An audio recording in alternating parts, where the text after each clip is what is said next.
Tonight we have with us Robert Whitaker. Robert is a journalist and the author of 4 books. Much of his writing is focused on psychiatry, the pharmaceutical industry, and medical histories. His first book, Man in America, which we were just talking about, Bad Science, Bad Medicine, and Enduring Mistreatment of the Mentally Ill, was named by Discover magazine as one of the best science books of 2002. His second book, The Mapmaker's Wife, True Tale of Love, Murder, and Survival in the Amazon, was named the American Library Association, by the American Library Association, as one of the best biographies of 2004. In 2008, Crown published his book, On the Lapse of Gods, The Red Summer of 1919 and the Struggle for Justice That Remade a Nation, which was awarded the Anthony J. Lucas Work in Progress Prize. His newest book, Anatomy of an Epidemic, Magic Bullets, Psychiatric Drugs, and the Astonishing Rise of Mental Illness in America, won the Investigative Reporters and Editors Book Award for Best Investigative Journalism in 2010. Prior to writing these books, Robert worked as a science and medical reporter at the Albany Times-Union newspaper in New York for quite a while.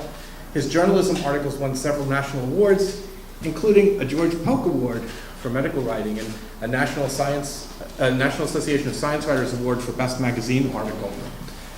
A series he co-wrote for the Boston Globe was named as a finalist for the Pulitzer Prize in 1998. So we were very fortunate to have Mr. Whitaker. Thanks very much. It's really nice to be here. I wrote Mad in America in 2002, which is in that book where I wrote about the history of eugenics. So this is the first time I've been talking about this history for almost 10 years. So we'll see how much I can remember now. I have my cheat note, my crib notes here. I think the big picture is this that we'll talk about. I'll talk about 45 minutes and we'll have some time for just discussion. We in the United States, of course, we have this big picture history that sort of governs our society, which is sort of this history of the chosen people. And we go back to the Declaration of Independence, that all men are created equal. And we have this sense that society was born with these sort of really profound principles of democracy, etc.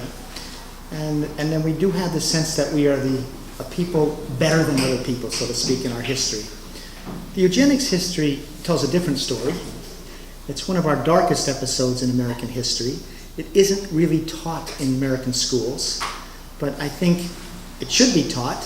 It's an important part of our history. It talks about how complicated our history has been, and I'll talk about how that affected care of, quote, mental people with psychiatric problems for the first half of the 20th century, and then we'll talk about whether these sort of eugenic attitudes towards the, quote, mentally ill have really disappeared, or are they still around, just hidden, that sort of thing. So that's sort of the context for this whole story. So if we go back to where eugenics arose, how this began to infect our society, it of course comes from Charles Darwin as the beginning moment. So in 1859, Charles Darwin publishes Origin of the Species. And of course, what is the story? What are the 3 points really that you get from Origin of the Species? One is that species evolve. 2, that evolution is driven through a struggle for the survival of the fittest, and the fit therefore pass on their genes. And 3, in nature, the unfit are not allowed to, they don't get a chance to procreate. Okay, those are sort of the 3 principles you see in Origin of Species. Now, Charles Darwin doesn't talk about humans, he's really talking about others, but obviously the implication is that the human species evolved and could evolve in the future. It's not a static place, so to speak, or static species. So Charles Darwin's cousin, named Sir Francis Galton, he sees this, and he's become the father of the eugenics movement, idea as a science. Who is Sir Francis Galton? He was born in 1822 to a rich family in Birmingham, England. When in 1844 his father died, he therefore inherited a lot of money and never had to work for a living. Anyway, his cousin's book comes out, and he immediately grasps this idea. He says, if species evolve, and already you have farmers selectively breeding their livestock, right, to improve their pigs and cows and also their plants, etc. So if farmers can do that with their livestock and can do it with their plants. Why can't societies do it with humans, is the idea. And so the minute you have this idea, you're going to start to think about who needs to breed and who does not need to breed, so to speak. So what does he say? Could not the race of men be similarly improved? Could not the undesirables be got rid of and the desirables multiplied? So that's his first principle. You hear that? Principle is we're going to start separating society into the desirables. We're going to help them breed, and we're going to have this other group, the undesirables, and we're not going to have them breed. That's the core principle we're going to see play out. But it starts right away with Sir Francis Galton as a key principle of eugenics. So the next thing what he does is in 1869 he publishes a scientific work called Hereditary Genius. And what he does is he goes around and he looks at 1,000, I think it's 1,000 people, yes, prominent English leaders, bankers, scientists, writers, etc.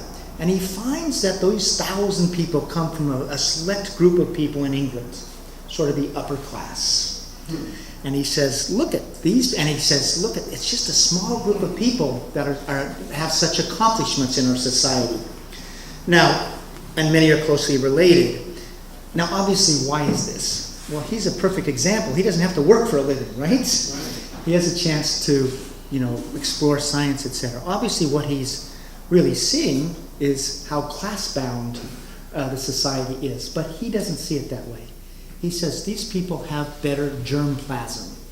That's why they succeed so much, and the rest of people, they don't succeed because they're in essence inferior. And so what does he conclude? He says, this means that he's talking about how humans, if we really look at it, are decidedly unequal. Democratic ideals that men are of, quote, equal value are simply, quote, undeniably wrong and cannot last. Even the ordinary citizen, quote, is too base for the everyday work of modern civilization.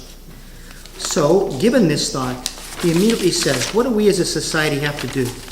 We have to encourage those with good germplasm to breed and those with bad germplasm not to breed. And here's what he writes. I do not see why any insolence of caste should prevent the gifted class, when they have the power, from treating their compatriots with all kindness, so long as they maintain celibacy. He's talking about the poor, etc. But if these compatriots continue to procreate children inferior in moral, intellectual, and physical qualities, it is easy to believe that the time may come when such persons would be considered as enemies to the state and to have forfeited all claims to kindness. So this is, you can see right away, we're going to distinguish between the fit and the unfit, and those who we're going to call the unfit could be considered, A, we don't want them breeding, and 2, if they do breed, enemies of the state. So this is a founding principle. And then in 1883, he coins the term eugenics, and it's derived from the Greek word which means well-born, as the science, he says, that would, quote, improve the human stock by giving, quote, the more suitable races or strains of blood a better chance of prevailing speedily over the less suitable than they otherwise would have had. And what he's saying is here, society has to support the rich and in this Darwinian struggle for survival. We've got to give them extra advantages and help them breed. And those who are, quote, cacogenic or badly born, we have to suppress their breeding impulses. And this is the founding moment of the eugenics movement in 1883. Now, he's English, but where eugenics will first get a root in academic communities and will first have social policies enacted, it's in the United States, not in England. And why does it find such fertile soil here? Well, in the 1880s, 1890s, when these ideas are being promoted, the U.S. is changing a lot. Really, if you look at the population early on, it's a very white Anglo-Saxon Protestant group, but going in the late 1700s, of course, we have slaves, and we have a black population, but it's a very waspy population initially. And they're, of course, at the top of the heap. Starting in the 1850s and on, we get a lot of immigration. We get Jews, we get Italians, we get Irish, we get Slavs, etc., and all of a sudden the country is becoming more Catholic, and not just Protestant, and not just, quote, old English white. So that ruling class here feels threatened by the immigration, is basically it. We also have, of course, in the 1880s, the freedmen. So that we, of course, we're in the Civil War, we've got 4.5 million blacks that have been freed, so the country seems to be changing rapidly. So it is picked up, and in the first sort of eugenic tract you see published in the United States is published in 1891 by a feminist, an American feminist named Virginia Woodhull. She publishes a book called The Rapid Multiplication of the Unfit. She writes, "The best minds of the day agree that, quote, imbeciles, criminals, paupers, and the otherwise unfit must not be bred.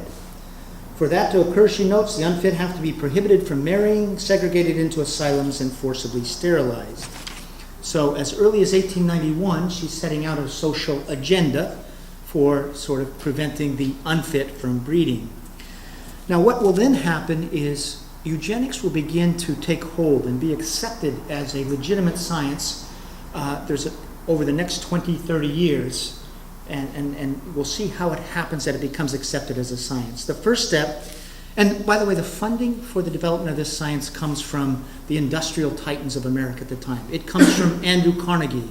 It comes from John D. Rockefeller Jr., and in particular it also comes from Mary Harriman, who's the widow of a railroad magnate, Edward Harriman. So the founding moment is 1904. Andrew Carnegie provides funds to a man named Charles Davenport to establish in Cold Spring Harbor, Long Island, quote, the name of the group is going to be the Center for the Study of Human Evolution. And again, it's to be a eugenics center. Now, who is Charles Davenport? He is of WASP heritage. He's Harvard educated. Now, remember, it's 1904, and he would like to boast that his people have been in America for 300 years. I'm not sure how they've been here for 300 years, but that's what he would boast. So what is the first thing that Charles Davenport begins to say? Well, he begins to say that human traits are passed down in the same way that eye color is. So we get in the I forget exactly when, Gregor Mendel, the Austrian monk, who says that certain characteristics come in gene pairs. Let's say with his pea plants. So you have a gene, let's say, for a tall pea plant, a gene for a short pea plant. If a tall gene is the dominant gene and you have a tall and short gene, the plant is tall. If you have two short genes, then the plant is short. Okay, that's these old Mendelian genetics. And he says human behaviors, he makes the claim, are handed down in the same way, in these sort of simple gene pairs. So he says, for example, you have gene pairs for nomadism, shiftlessness, insincerity. And again, these are gene pairs. And immigrants from Southern European, he says, inherited genes that made them, quote, more given to crimes of larceny, kidnapping, assault, murder, rape, and sex immorality. Jews inherited genes for thieving and prostitution. So again, basically, you would see these different immigrant groups said to have certain behavioral characteristics, and it's genetic in kind. But what are we starting to do here? We're also starting to rank people by fit and unfit. And so who's going to be at the bottom of this list? Well, it's going to be blacks, it's going to be the freedmen, and at the very bottom is going to be the insane. But that's what we're going to start doing. We're going to start ranking people in this way. Now, going forward, in 1910, at Cold Harbor, they established the Eugenics Record Office. The purpose of the Eugenics Record Office was to go out into American society and start in the manner of a census, figuring out who are the, quote, cacogenic, the unfit in American society. So they trained, I think it was 258 field workers who then went out into prisons. They went out into asylums, and they just went out into communities and tried to figure out what percent of the population have genes unfit to be passed on. And this effort was again funded by Mary Harriman, and in, I think it was in 4 years, yes, they had made a conclusion, and they set out their sterilization agenda. They concluded, and the group that concluded this, that was part of the Cold Spring Harbor group, the Eugenics Record Office, the group was named the Committee to Study and to Report on the Best Practical Means of Cutting Off the Defective Germplasm in the American Population. And they concluded that 10% of the American population needed to be sterilized. This is in 1914. Now, just to give you an idea, we tend to think that eugenics wasn't popular with the American people. as we go forward, we're going to see the majority of Americans believed in eugenic policies. But here's what Teddy Roosevelt, the great populist, said in response to this report that 10% of Americans needed to be sterilized. He says, and this is what he writes to the committee that put forth this. He says, at present, there is no check to the fecundity of those who are subnormal. So he's embracing this idea that 10% need to be sterilized. Now, going forward, what happens? By 1914, when this report is issued, there are 44 colleges in America that are now teaching eugenics in their curriculums. As in the same way they might teach physics, they might teach mathematics, they'll teach eugenics in their science department. These classes are particularly pronounced at the Ivy Leagues, Harvard, Cornell, Brown, etc. Why? Because they're bastions, of course, of WASP privilege at this time. So they're really, it's going to be an Ivy League nurtured science. MIT does it as well. They also begin to have the American Genetics Association starts a journal called the Journal of Heredity. And now these scholars begin publishing research articles on this. They talk about the birth rates of the unfit and how they have high birth rates. You'll see articles lamenting how wasps are not procreating nearly as fast as the unfit. And there's even articles about how the daughters of the Pilgrims or the American Revolution are particularly bad at procreating. And you'll see things like this. Here's an article that likens immigrants to a bacterial invasion. There's another article titled The Menace of the Half-Man, in which the writer concludes that if the country could get rid of its defectives, then, quote, human misery in a well-ordered country like America will be more than cut in half. And by 1924, more than 9,000 papers on eugenics had been published in academic journals. 9,000 papers. So again, there's a lot of people researching and writing on this. Finally, also the Eugenics Research Association, they had their own research association, they boasted in 1924 that 119 of 383 members were fellows of the American Association for the Advancement of Science, which is the nation's most prestigious scientific group. Point is, these are mainstream scientists in many ways that are pushing this agenda.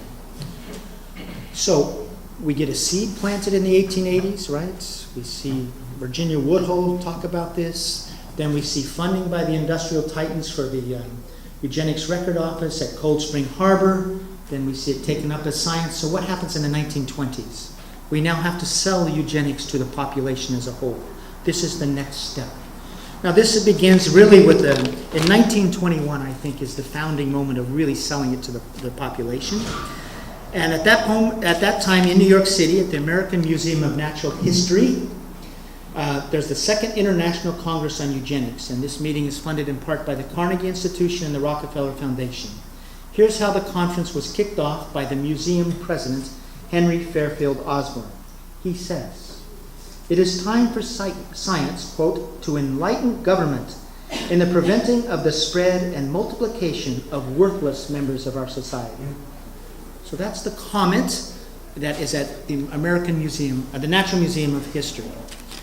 Now, this conference lasted for 3 days. People from MIT, Harvard, Johns Hopkins, Princeton, Cornell, etc., gave presentations of their papers. And again, it was about the rapid multiplication of the unfit and the lack of multiplication of the very fit. And here's some of the talks. They gave talks on the Jewish problem, quote, the dangers of Negro-white intermixture, and so forth. Now this sounds extreme, right? It sounds crazy. Do you know what happened to the exhibits at that conference, where they were then sent for the next 3 months? To the American Capitol. So they went to the American Capitol and were on display there for 3 months. My point of this is, if they go to the American Capitol, this is not seen as crazy stuff, right? This is seen as mainstream science. Now, after that meeting, here's what the New York Times editorialized after this meeting at the Natural Museum of History.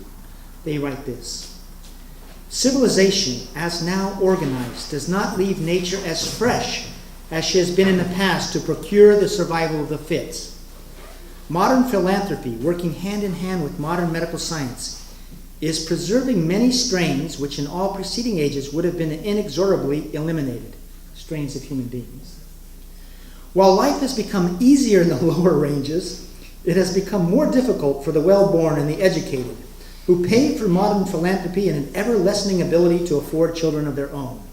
This is why they're not procreating, is they're taking so much time caring for the unfit. There is a very serious question whether the 20th century will be able to maintain and pass onward the infinitely intricate and specialized structure of civilization created by the 19th century. Again, this is a New York Times editorial saying that this has merit. Now, in the wake of that conference, the organizers of that conference, Charles Davenport and other mainstream eugenicists, said, we need to form a national eugenics society, an American eugenics society. And so they've now said this was on our drawing board. And as a first step, they said, we're going to recruit 99 famous or well-known scientists to be an advisory council. And they send out a letter to the best scientists of the country. And in this letter, you can see, they warn of, quote, racial deterioration and the need to, quote, to resist the, quote, complete destruction of the white race. This is how they're recruiting scientists. And they said, if we adopt eugenics policies, quote, our burden of taxes can be reduced by decreasing the number of degenerates, delinquents, and defectives supported in public institutions. So they recruit an advisory council. And who is this advisory council? They are an elite group. From 1923 to 1935, more than half were graduates of Ivy League universities. 9 college presidents served on the council. They also had people serving on the council who were from leaders of the American Psychological Association, the American Psychiatric Association, the American Neurological Association, and the American Association for the Advancement of Science. So again, it's mainstream scientists. Now finally in 1926, 5 years after that conference, the American Eugenics Society is officially formed. It's funded in part by John D. Rockefeller and George Eastman of Eastman Kodak fame. It grows into a national organization with chapters in 28 states. What is the purpose of the American Eugenics Society? It is now to educate the public, to put out education materials about how eugenics is a science and basically how we have to have the fit breed and the unfit not breed. And remember, at the core of this is a sterilization strategy, that we're going to sterilize the unfit and keep them from breeding. So what did they do? One of the things they did is they developed traveling exhibits. And by the way, I have some of the, I didn't have slides here. If you want to see some of the pictures of this, you can go to a website that I have, robertwhitaker.org, and you just click on the book Mad in America, and you'll see some of these eugenic exhibits on there, some slides, etc. So one of the exhibits they went to, schools and county fairs was called "Some People Are Born to Be a Burden on the Rest." And what it had was a thing with lights that flashed. And like every 15 seconds a light would flash, and that meant that society was spending so much money on the unfit. And then every 30 seconds a light would flash, and it said another degenerate has now been born. I think the actual word is defective, excuse me. And then finally there was one light over here that hardly ever blinked. After 7.5 minutes it would finally blink. And that was a sign that somewhere in the United States, a high-grade person had finally been born. So this went, to exhibits, etc. Another exhibit that they would have as part of their traveling exhibits was to explain that certain characteristics were inherited in the same way as eye color was, or plant size, etc. So they would have these things, showing eye color. If you had like blue and brown is the dominant. And the whole thing about if you get one gene for blue, one for brown, you're brown-eyed, and you need 2 for blue. Well, basically they had a thing saying the same thing about all sorts of human characteristics. And we'll talk about mental illness, but basically one of the things they had is you could either have an insane gene or a normal gene. If you had both, you were normal, but you were a carrier. But if you got 2 insane genes, then you were insane. So it was a simple Mendelian gene thing that was handed down. By the way, this is a bit of a side. At these, if you could go back to the fairs at this time, so these things would come and they would have this traveling exhibit about how some people are born to be a burden on the rest. They would also have fitter family contests. So you know how in county fairs they will have the best pig and the best cow and et cetera, and you compete to have the best pumpkin? Well, families would also bring their family histories and compete in the family fairs to be named the fittest family. And at the end of the fair, they would actually have parades sometimes where they would have the fittest stock. And they would have the pigs and the cows, and then the fittest family would be riding in a car. And there are pictures of that, and the cars would often call this the state's best crop of the family that was the fittest family. What else did the American Eugenics Society do? They tried to recruit the clergy to give a eugenics message. And they would award ministers and all who gave the best eugenics sermon cash prizes for giving this message that we are not born equal. And here's, for example, in 1928, the winner was a Reverend William Mason. And he won the top prize that year by telling his congregation, quote, that modern science had proven that all men are created unequal. And he says, trying to lift up the unfit with education and social programs is, quote, like attempting to grow better alfalfa with dandelion seed. Can't do it. He explained, we may raise a pig in the parlor, but he remains a pig. And this won the best sermon of the year. They also put out a pamphlet called Tomorrow's Children. It was 137 pages. This urged Americans to think of the American Eugenics Society as, quote, a society for the control of social cancer, with sterilization the way to do so. The pamphlet said, crime and dependency keep on increasing because new defectives are born, just as new cancer cells remorselessly penetrate into sound tissue. So you can see what happened over this time. We get Darwin, then we get Sir Francis Galton with saying that there's this new science out there, eugenics, that's going to help human societies evolve. Very simple idea. You got to have the, quote, fit breed and the unfit not breed. You can see how contrary that is to basically what we believe are American principles. All men are created equal. We then get it sort of nurtured by rich people in this country as a science. And then by the 20s and 30s, there's this effort to convince the American population this is a good science. And so that's what goes on. So now let's see, what I'll do is I'll talk about how these eugenic ideas affected the mentally, quote, those diagnosed as mentally ill, and a little bit as how it affected, African Americans, blacks as well, okay? And then we'll go forward from there. So, we talked about Mendelian characteristics. Davenport in 1904, when he goes there to the Cold Spring Harbor and has the Society for the Study of Evolution, etc., he commissions a man named Aaron Rosenhoff, who's at King's Hospital, I think, here in Brooklyn, New York, etc., to do a study of the insane. And it's Aaron Rosenhoff that indeed finally concludes that there's an insane gene and a normal gene. And the way he does this is this science. He looks at 72 hospitalized patients, and he looks at the offspring of 1,097 relatives of these 72 hospitalized patients. Now, initially, he finds that only about, I think it's like, it's just a small number seem to be insane, and it doesn't fit his story about a simple Mendelian gene. So what does he do? He goes and looks at these relatives, and he starts saying, well, you're a little bit agitated. You count as mentally ill. And he just expands the boundaries. You've been sad. You're mentally ill. Until he gets a number of the 1,097, he concludes that 351 are mentally ill. It's right on the number if you believe in Mendelian genetics. So he comes out, he says this. Now this gets published in textbooks, that this is the latest science that has been found, even though there were some people who said this is the most ludicrous thing we've ever heard in our life. But here's the key thing. See how specific this does when you have Mendelian things? You're either normal or you're abnormal. We're going to say that there's this dividing line between people. It's not that you can have some psychiatric distress, it's who you are. Okay, you see that? And the New York Times editorialized, partly as a result of this understanding, it is certain that the marriage of two mental defectives ought to be prohibited, because if they're carriers of a single gene, they will pass on that defective gene.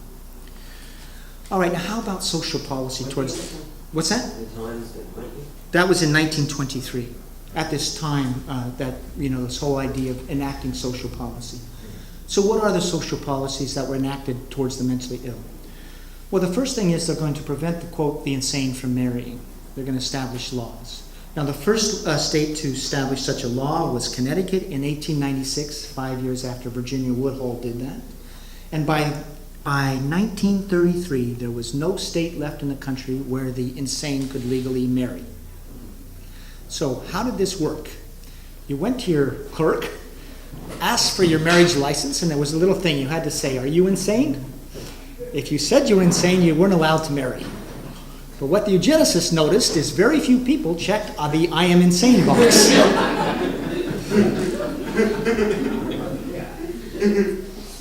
As the eugenicists complained, they are biased in favor of themselves. So, what did they have to do? The marriage laws weren't working. They had to segregate the, quote, mad, the insane, in asylums. So now if we think of mental hospitals, the old asylums, now if you go back to the original meaning of the word asylum, it's actually a nice meaning.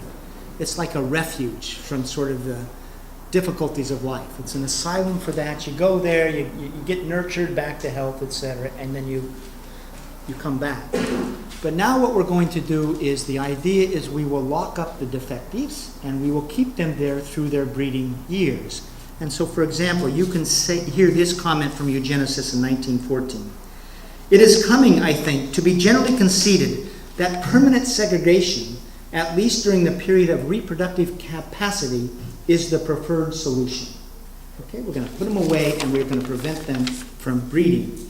Now, you can see that it is during this eugenics era that we get the rise of the population in state mental hospitals. In 1880, there were 31,000 people in the United States in state and county mental hospitals, basically state mental hospitals. And if you look at that number, many of them, in fact, are people that we would say have Alzheimer's today. Okay, it's basically they're serving as nursing homes often. It's in-stage dementia, and it's also related to syphilis. Syphilis, untreated syphilis, which was unsyphilis this time, it ends up in dementia, lots of bizarre things. So a lot of people here are very ill with neurological disorders. 31,000. But now we're going to say we're going to lock up the mentally ill.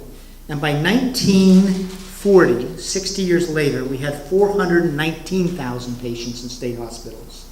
So we went from 31,000 to 419. You can also look at what was happening to first episode patients. Prior to 1880, those that were just coming in for first episode of psychosis, they generally got released. They were there for 12 months, 18 months. Now, once we get the eugenics era, they just aren't released anymore. You start being people going in at younger ages, and they just stay there. And you can see also, there's a great book called The Lives They Left Behind. Have any of you heard this book? It's a book in which they went, a state hospital was closed, and people left behind basically suitcases that were filled with their notes, their personal items, etc. So researchers went into those suitcases and they put back together a picture of the lives of people who were getting hospitalized in 1910, 1920, 1930, etc. And I'm telling you, it was immigrants acting differently, that sort of thing. You didn't have to be too crazy to be locked up in a hospital and just kept there. So anyway, that's what they've done there. So, and because of this, by the end of 1920s, you'll see in the Journal of Heredity, eugenicists saying this: segregation of the insane is now fairly complete. So you saw it as a social policy. But now what's a more permanent solution? It's sterilization, right? If we sterilize them, then they can't pass on their bad genes. In 1914, remember, we need to sterilize 10% of the American population. That's the idea. Well, the first state to pass a compulsory sterilization law was Indiana in 1907. And over the next 20 years, 30 state legislatures passed such laws. Now, initially, however, states were a lot of the laws were vetoed by governors, and there was a lot of opposition to these forced sterilization laws. Who did the opposition come from? Catholics, Jews, anyone who wasn't a WASP, basically, right? So this made it really, the society was quite uneasy about this, and there really weren't many sterilizations done initially except in California. For whatever reason, it did start to happen more there. Then in 1920, so the big question is this constitutional? Does the state have a right to forcibly sterilize people? And it comes up before the U.S. Supreme Court in 1927 in a case called Buck versus Bell. And by an 8-1 vote, the United States Supreme Court says it is constitutional. States have the right to forcibly sterilize people. Here's what they wrote. We have seen more than once that the public welfare may call upon the best citizens for their lives. It would be strange if it could not call upon those who already sap the strength of the state for these lesser sacrifices, often not felt to be such by those concerned, in order to prevent being swamped with incompetence. It is better for all the world if instead of waiting to execute degenerate offspring for crime, or to let them starve for their imbecility, society can prevent those who are manifestly unfit from continuing their kind. So that's what the U.S. Supreme Court ruled by 8-1 in 1927. And after this, forced sterilizations in the United States do take off. And in the 1930s, we're sterilizing about 2,200 people per year, adults in this country. By the end of World War II, 45,000 people had been sterilized, and about half of those were people in the state hospitals. Okay, they were confined populations. Now, sterilization does not completely end in 1945, but it tapers off. And of course, the reason it tapers off is the horrors of Nazi Germany come out, and that's clearly a eugenics policy. What would be the final solution? Kill them, right? If we just killed the unfit. Now, generally, there wasn't much discussion of this, but it was talked about in certain corners. As early as 1911, Charles Davenport, remember he's the Harvard-educated person who was the first given funds to establish the eugenics office in Cold Spring Harbor. He wrote this in a book. He says that if a society has to choose between allowing the unfit to procreate or killing them, the latter is the preferable option. So here at this scientific thing, they're saying this is a possibility. In 1916, Madison Grant, who was a wealthy New York attorney and one of the founders eventually of the American Eugenics Society, wrote a book called The Passing of the Great Race, and he says this: the laws of nature require the obliteration of the unfit, and human life is valuable only when it is of use to the community or race. So he's setting up the possibility that maybe we need to kill people.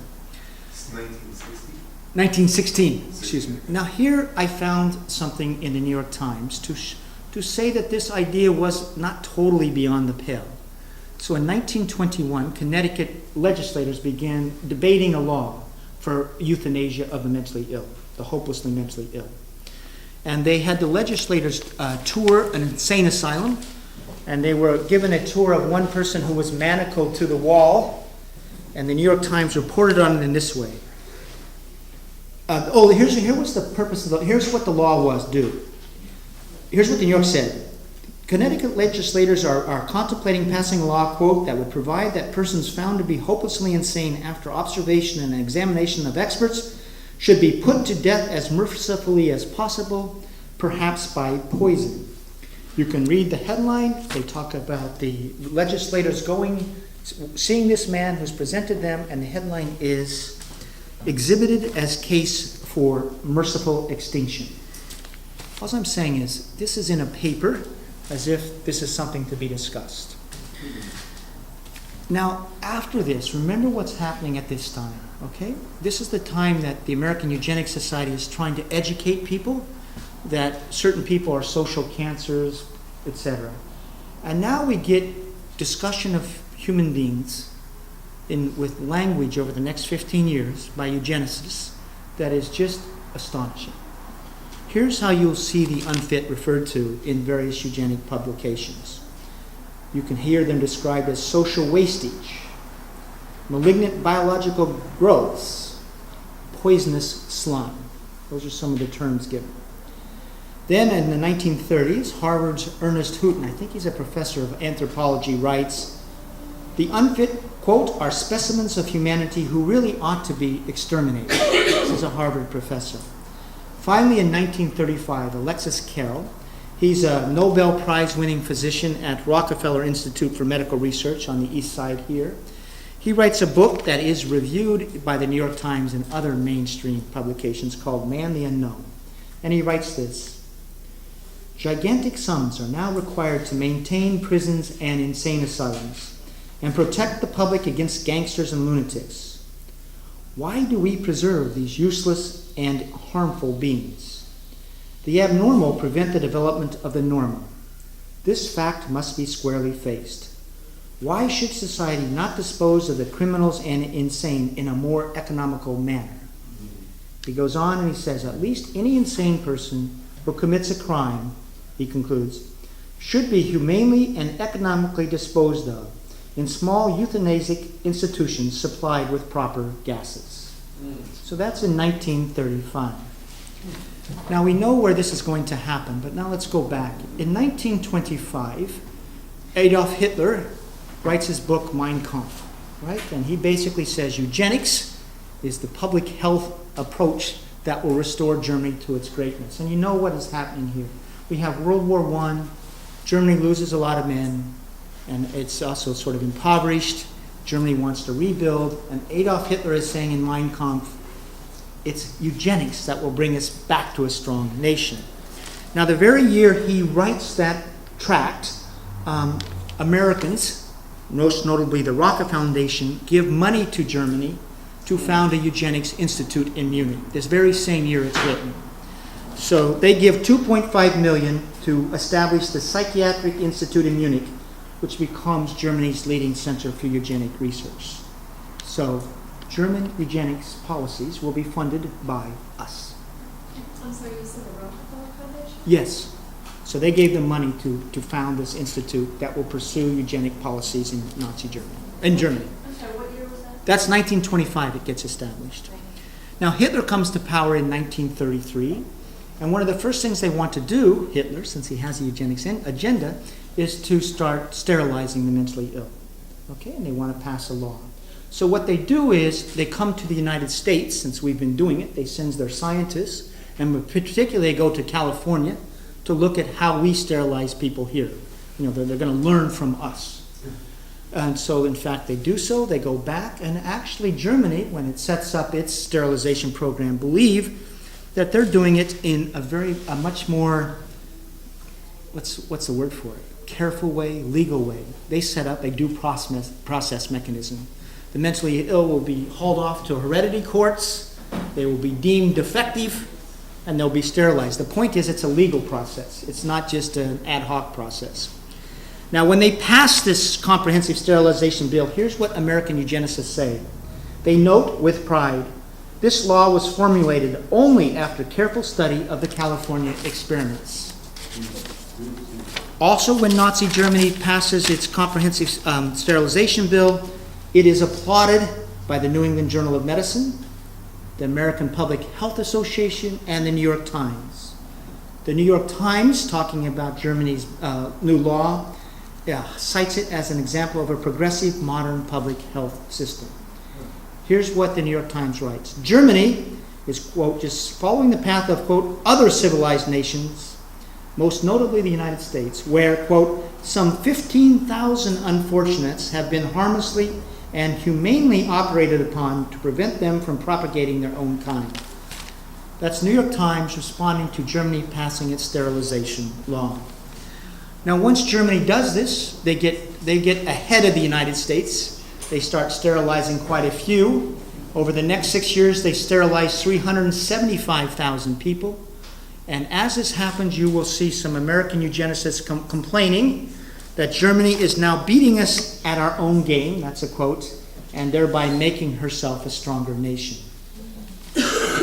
So they sterilized 375,000 people, and then in January of 1940, they began, Germany I'm talking about, killing the mentally ill.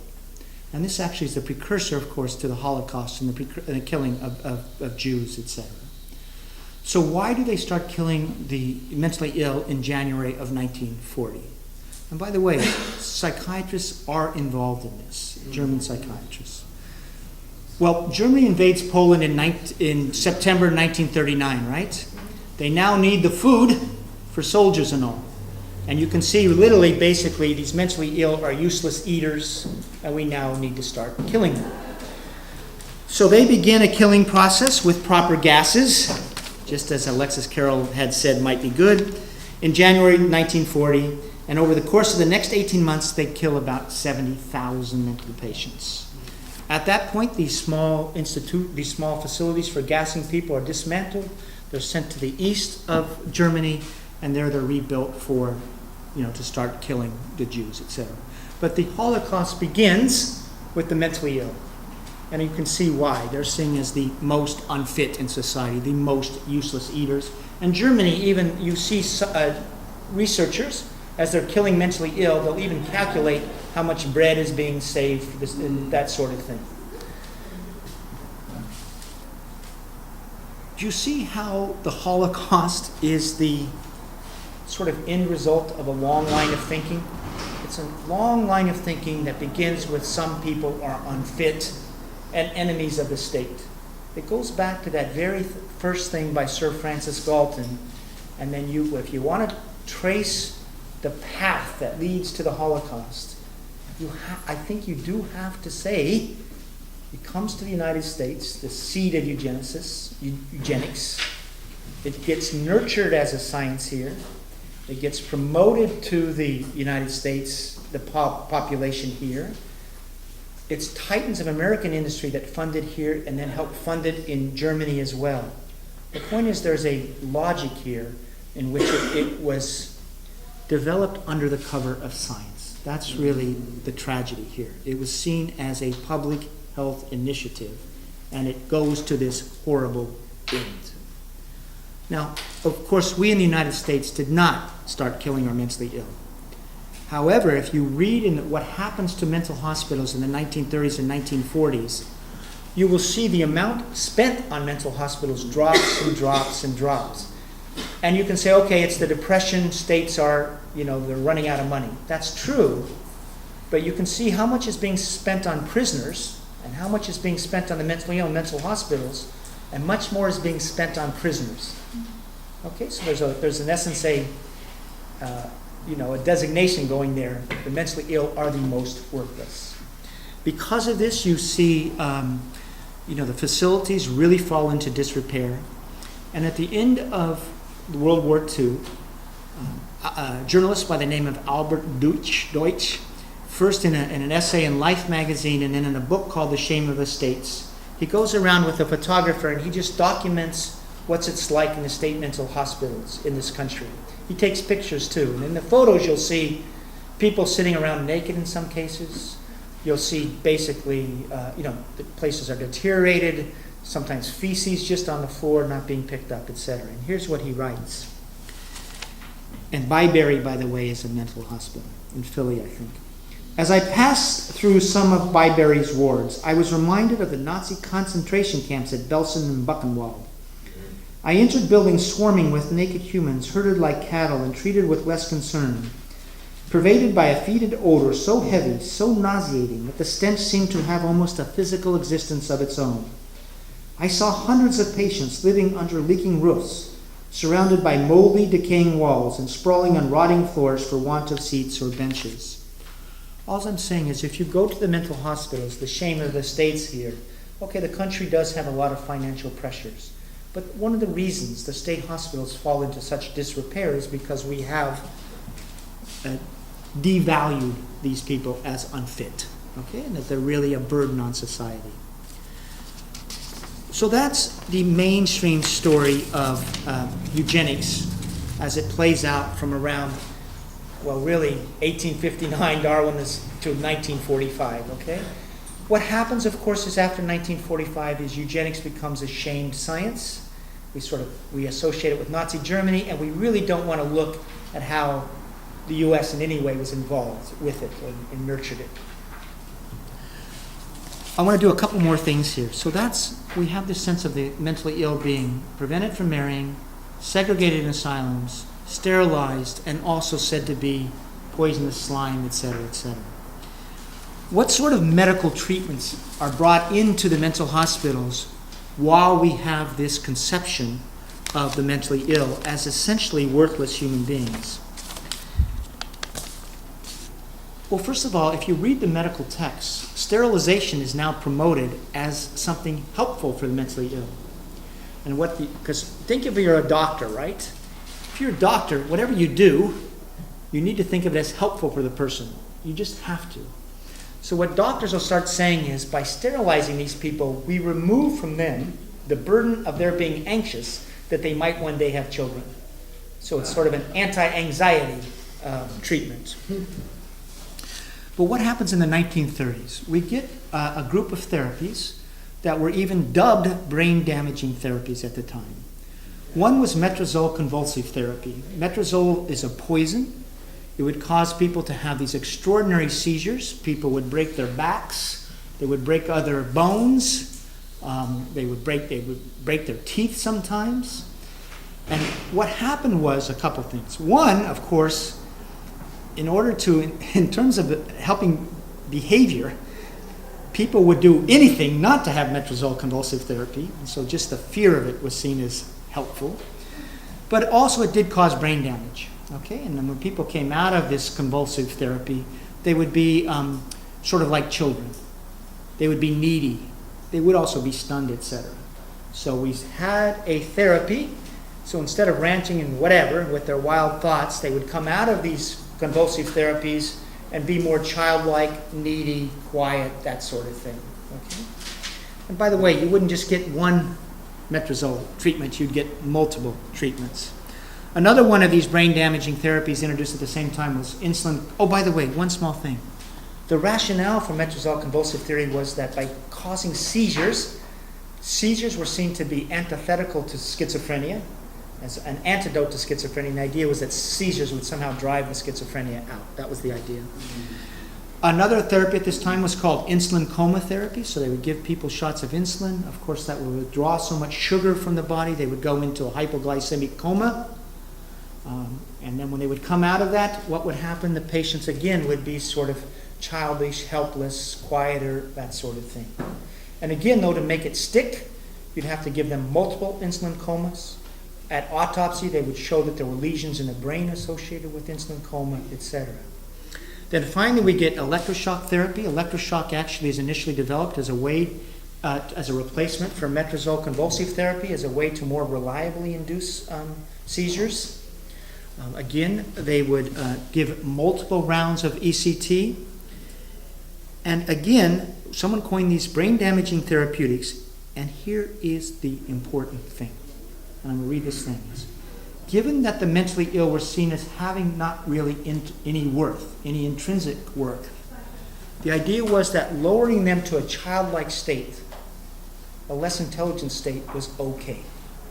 Okay, because they're going to be less bothersome, and plus they were not seen as having value as who they were. So you will read at the time, here's from a famous psychiatrist at the time, Abraham Myerson. I think it may be true that these people have, for the time being at any rate, more intelligence than they can handle. And the reduction of intelligence is an important part of the curative process. I say this without cynicism. The fact is that some of the very best cures that one gets are in those individuals whom one reduces almost to amentia. Amentia is another word for simple-mindedness.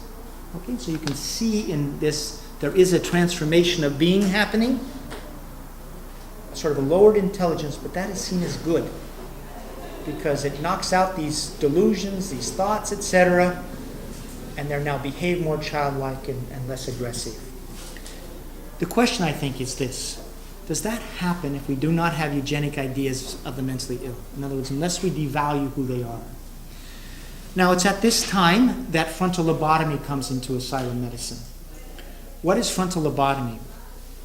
And it's invented by a Portuguese surgeon named Egas Moniz. Imagine I have two brains. I have a human brain and an ape brain. They will look virtually the same except for one thing. In the human brain, the frontal lobes will protrude. Okay, so this is seen as the part of the brain that makes us human. So in frontal lobotomy, the way it's done initially, they would put in basically a scalpel on this side and this side. So imagine scalpels going in on each side, and then they would just say here, and then they would just run the scalpel up and down. So they would cut off the front of the lobes. Now, initially what they would do is they'd just cut off a little sliver of the frontal lobes. And if that did not produce the desired change in being, they'd do it again and they'd cut off more of the frontal lobes, and they would just keep retreating until they got more, enough of the frontal lobes. The neurologist that really became the Pied Piper of frontal lobotomy in this country was Walter Freeman. He came from he was a neurologist at both Georgetown Medical School and George Washington Medical School in D.C. And he developed a new technique for doing prefrontal lobotomies very fast. He developed something called transorbital lobotomy. What he would do is he would lie someone flat on a bed or a cot or something, and then with a hammer, he would have ice picks. Imagine I'm here, and he would just drive the ice picks up into the brain through the eyes. And so he became able to scramble the frontal lobes in about 15 minutes. And he would go around every summer with his station wagon, and he would pull into a state asylum, a state mental hospital, and the superintendent would line up 15, 20 people who were candidates for frontal lobotomy, and he would do 20 operations in the course of a morning. And he would even do it, in order to make them faster, he would drive the ice picks into each eye and then pull them up at the same time, and this way he could do it faster and faster. Now, here is what the master of frontal lobotomy, said this surgery did. He, the patient, is freed from anxiety and from feelings of inferiority. He loses interest in himself, both as to his body and as to his relationship with his environment. No longer caring whether his heart beats or his stomach churns, or whether his remarks embarrass his associates.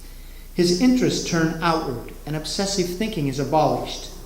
There is something childlike in the cheerful and unself-conscious behavior of the operated patients.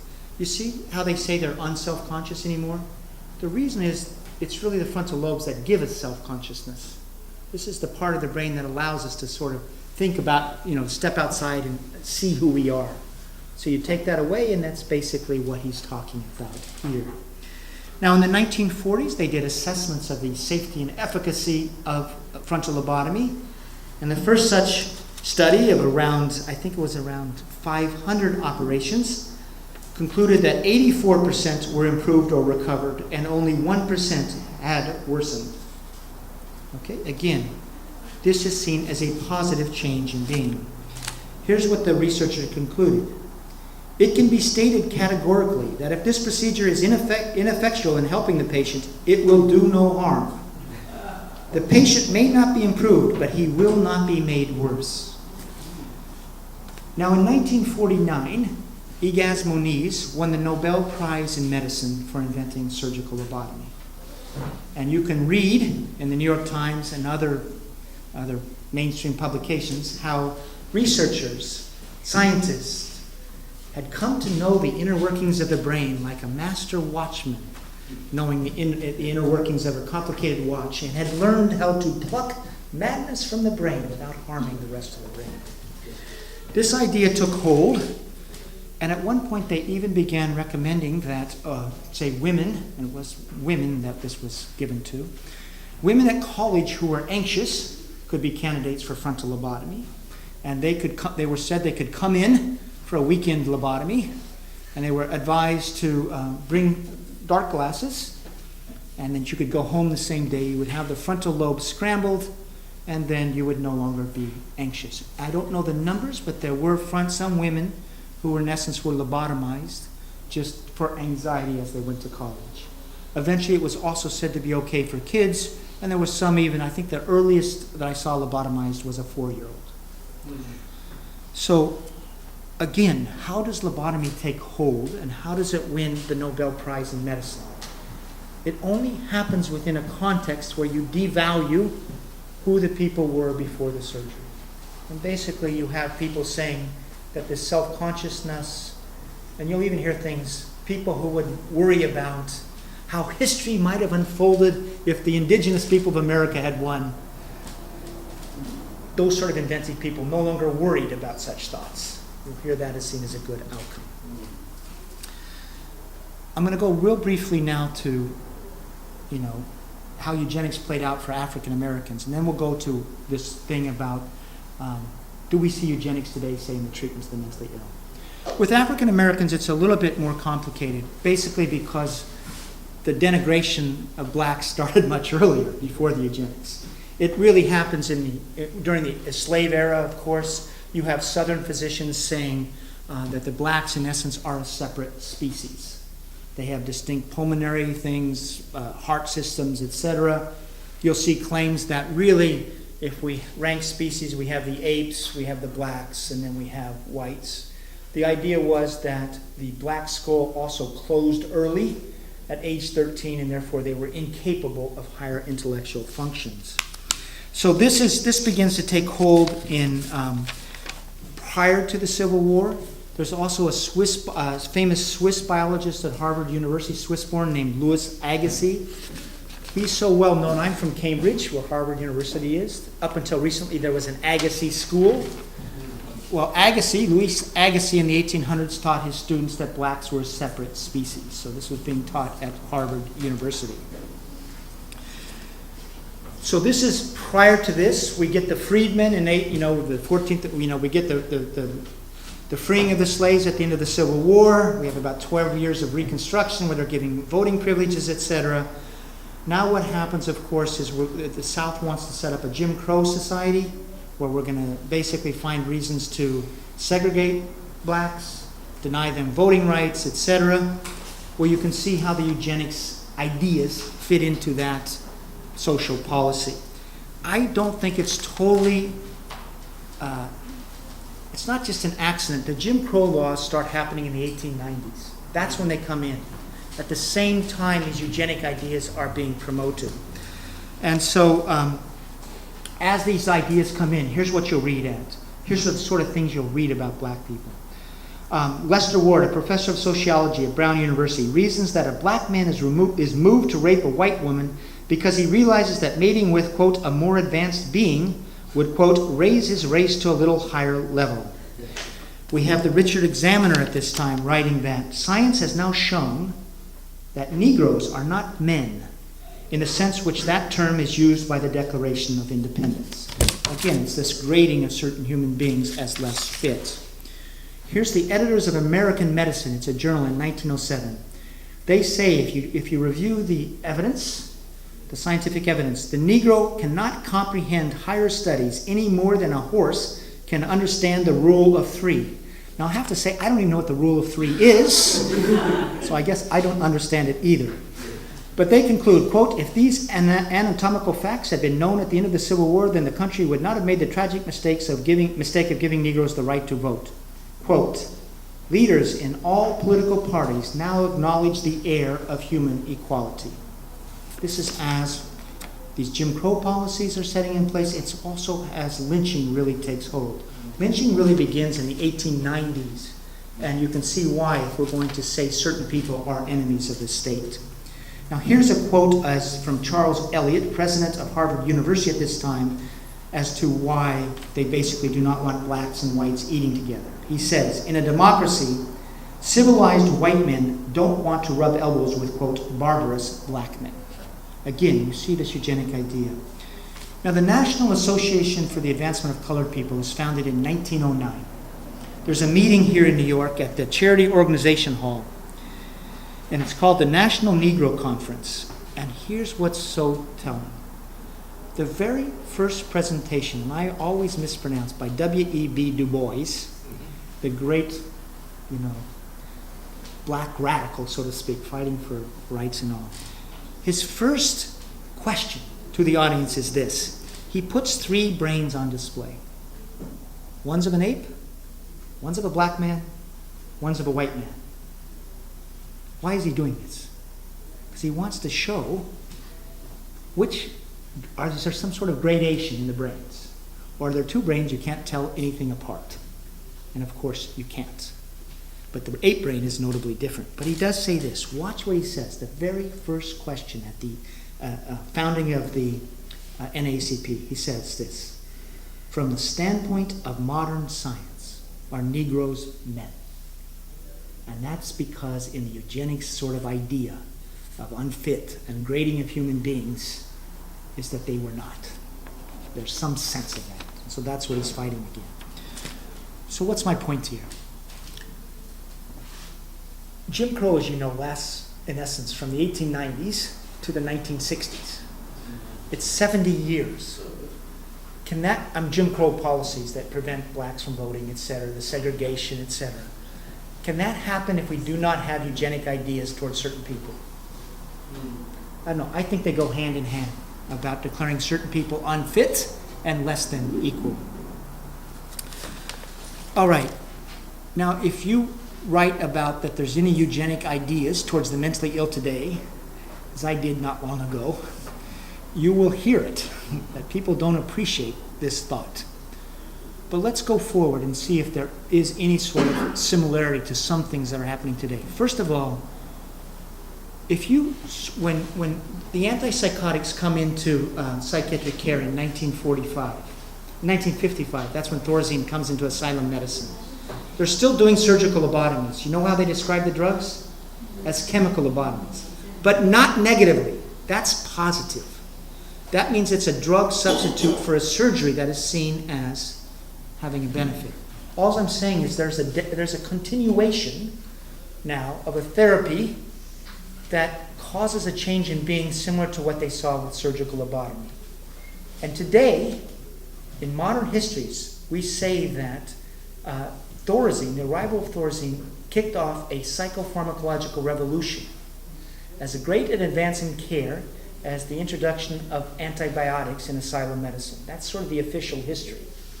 But if we go back, the drugs are initially welcomed for causing a change in being similar to what you see in surgical lobotomy. So the devaluing, I think, is still present at that time. Now, how do we assess the merits of antipsychotics today? If you go in the literature as to why they're effective, it's two things. Basically, it's this. People come into an emergency room, you knock down the psychotic symptoms better than placebo. Okay? That's over 6 weeks. That's why the drugs are effective. Then they run these studies. They take away the drug, and those where the drug is taken away, they relapse. They have a return of psychotic symptoms greater than those in the drug-maintained group. What is relapse? It means you get rehospitalized. So you now are costing the society money, in essence. Does any of that literature tell you what people are doing? Does it tell you about whether they're working? Are they enjoying life? Are they mating with people? That sort of thing. From 1945 to 1955, if you look at first episode schizophrenia patients, more than half were working at 5 years later. You'd see a lot actually marrying. There was an early study about 2/3 of the women actually were mating up. Go look at schizophrenia patients today. People so diagnosed. The employment rates is like 10%, and the percentage of people having kids is way, way down.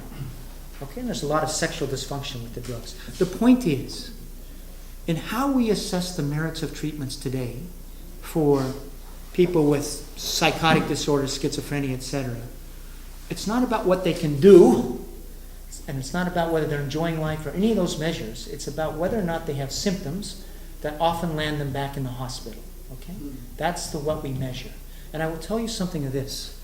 There's a recent study done by Martin Harrow. He's at University of Illinois College of Medicine. It's a long-term study. It's the only one we have that followed a group of psychotic patients from 1980 forward. 200 psychotic patients, okay? He managed to keep 145 of these patients in his study for 15 and 20 years. The purpose of the study, the reason you all funded it as American taxpayers, was to see what happened to people who went off their meds. So in this study, everybody was treated conventionally with drugs, okay? And then they're just followed for 15 years.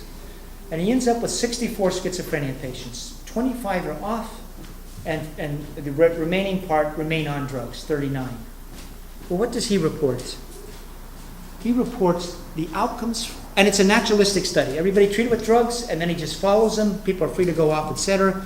And basically, as I said, 25 to 64 go off, and he follows them at 2, 4.5, 7.5, 10, and 15 years. What does he find? First of all, he finds that of those off medication, more than half work. Okay? More than half, well, 40% of them become asymptomatic. They end up recovered, working, etc.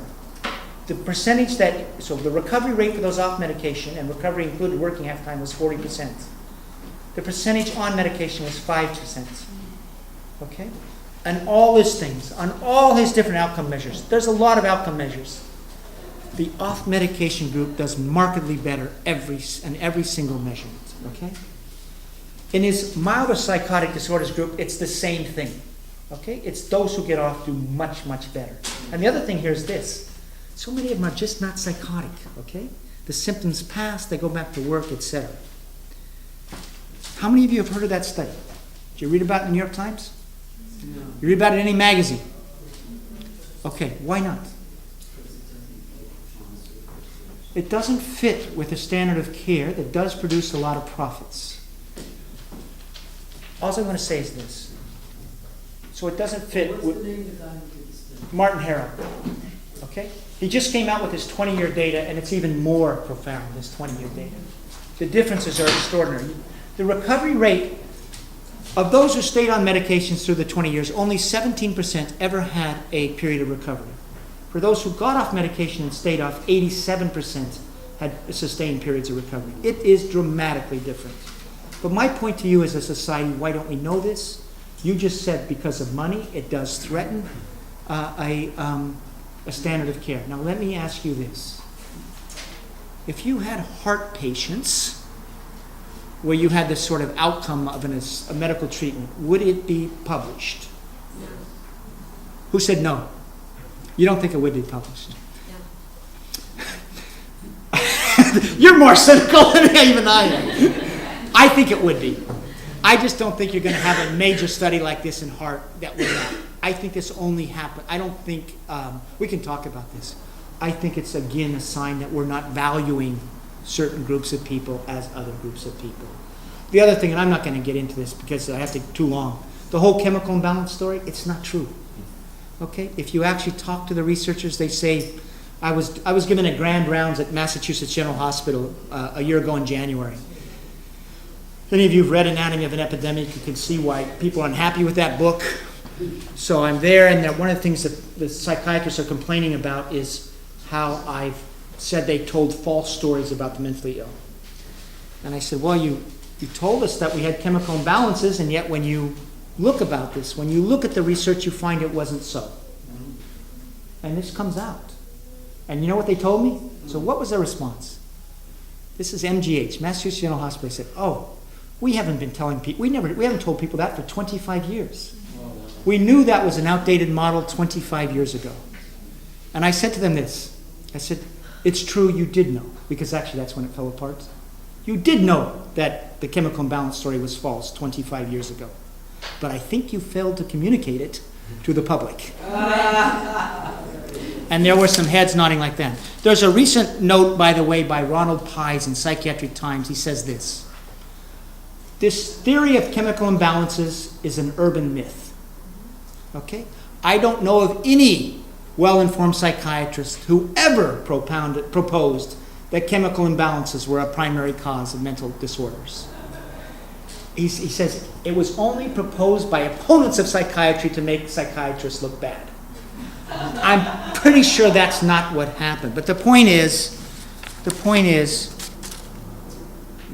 what other group of people get told that they have something physiologically wrong when we don't know that to be true? Finally, there's this.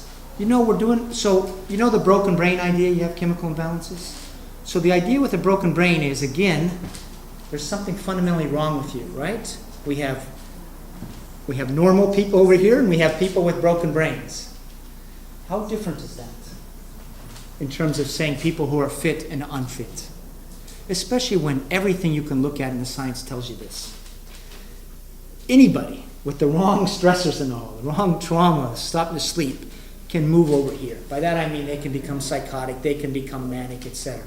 And there's plenty of evidence that with the right care, once you have that, you can move back over here, and by that I mean not have such symptoms. But in order to sort of tell a story that helps sell drugs, we are telling a story that either you have a broken brain, a chemical imbalance, and need drugs for life, or you're normal, right? That's still setting up this line that divides human beings into the fit and the unfit. And you also hear all these stories that they're finding genes for this and that, right? Well, they've been finding genes for that ever since Aaron Rosenoff in 1908 said there was a normal gene and an insane gene. Here's what I will tell you what happens with the genetics of mental disorders. There's always this announcement, we found the gene or genes, and then people try to replicate it and they can never really replicate it. So there's just some recent announcement, et cetera, et cetera. My favorite comment on this is by Andrew Scull, a British historian of medicine. He says, waiting for, I forget exactly what, but basically he says, waiting for the discovery of the biological causes of mental illness is like waiting for Godot. It just never quite arrives. Anyway, I'll stop here. So the question for us, I think, as a society today, we look in the past, I think we're ashamed by eugenics, right? This sort of dividing of humans into the fits and unfits. We're ashamed by forced sterilization. And then my question to us as a society is, are we embracing eugenic conceptions today when we talk about chemical imbalances, etc.? Are we saying that there are normal and abnormal people? And what does that lend itself to? And also, you know where I was earlier today? And what happens to people when they get deemed abnormal and under state care? Where I was at earlier today, I was giving a talk to the Association of Lawyers who represent people who are being forcibly medicated and given forcible ECT. And they shared with me some of the court orders. Here's an example of one. One man was being ordered to have electroshock twice a week for 55 weeks. 150 forced electroshocks. Another one, 400 forced electroshocks. Not one, not two, 400. Others you would see drug ordered that would be like Haldol, a newer drug, a benzodiazepine, 5, 6 drugs, forcibly medicated, etc. We also have an expansion of assisted outpatient commitment laws. You know what those are? What happens is you get released from the mental hospital, but you still don't really get your civil liberties back. And so you're allowed to be in the community, but you're forced to take drugs if you want to stay in the community. This is spreading like wildfire, these assisted outpatient. All I can say is if you're under an assisted outpatient order, you are not someone with full civil rights. Okay? Because you're being forced to take medications you may not want to take. So, are these medical policies, or are these social policies? And are they social policies? This is the question for you all. I'm pretty sure they're not born of good science, but do they reflect this thing that we as a society are continuing to say that there's this line separating the fit from the unfit, the normal from the abnormal? And I think we still are embracing that same idea, and I think history is telling us it's not a good idea. So, thanks.